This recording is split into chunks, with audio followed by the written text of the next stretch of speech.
السلام عليكم ورحمة الله وبركاته. ازيكم يا حبايبي؟ عاملين ايه؟ يا رب تكونوا بخير. يلا يا حبايب قلبي نعمل كده بط مشوي في الفرن كده بالبرتقال. انا جبت 3 بصلات وفرمتهم في الكبة، وجبت جزرتين وقرنين فلفل، وجبت نص معلقة توم، وجبت كمان ظرف مرق الدجاج، وجبت كمان حبة ملح اسود وكمون وملح، وهنقلب ده كله في بعضه. ام مهاب عندنا، وقلنا واحنا كمان عند ماما. كل عام وانتم بخير. قلنا بقى اما نعمل البط ده يا حبايبي نفطر بيه بقى النهارده. وهنعمل كمان كفتة، وهنعمل بسلة ورز. بس ايه، انا ما حبيتش ان انا اصور لكم بقى البسلة والرز وكده. انا صورت لكم بس خلطة البطة بس يا حبايب قلبي. وكمان جبنا حبايتين طماطم وفرمناهم في الكبة، وحطيناهم برضو على المكونات بتاعتنا دي كلها، وهنقلبها كويس. ونجيب بقى البط بتاعنا علشان ايه نحشيه. انا معانا كده 3 بطات حلوين يا حبايب قلبي. كنت نقعاهم وجبناهم كمان عشان نحشيهم. الخلطة دي هندخلها فيها من جوه كلها الاول كده. ودي كمان حبايب ام ايمان اللي مشتركش في قناتي ممكن يشترك يوميات ام ايمان ويفعل الجرس عشان يوصلكوا كل جديد فضلا ليس امرا.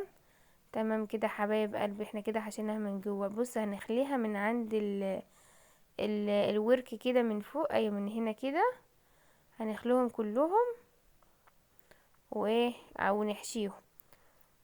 تمام كده حبايبي. شوفوا ام مهاب بقى بتحشيها من هنا كده.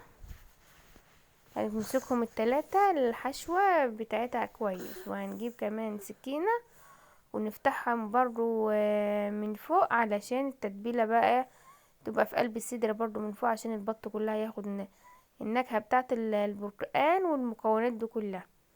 بس الصراحة كان طعمها خطير جدا جدا جدا.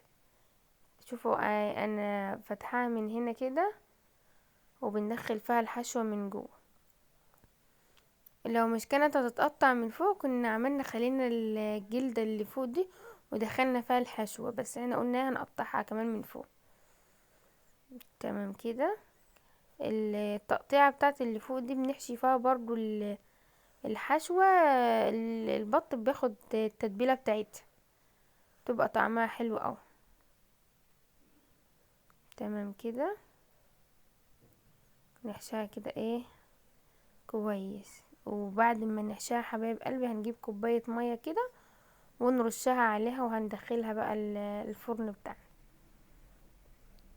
شوفوا ما شاء الله التتبيلة ام مهاب بدخلها في قلبها من جوه كده. وبنحط كمان على الوش علشان تاخد ايه الطعم كلها.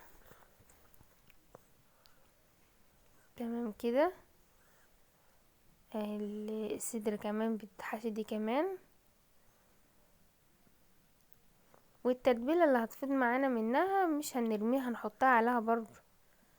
تمام كده. احنا ايه خلصنا كل الحشوة، هنفضي بقى ايه التتبيله دي فيها، وحطينا بقى كوبايه المية عليها. هنجيب ورق ألمونيوم وهنلفها فيه. لو انت عندك ورق حراري بتبقى حلوة قوي احسن من الورق ده. الورق الحراري بتحطيه وتحطي في قلبه البطة بكمرها وبتستوي كويس وبتتحمر كمان. تمام كده. ده بقى هناخدها كده في قلب الفرن ونسيبها بقى على نار هادية من فوق ومن تحت.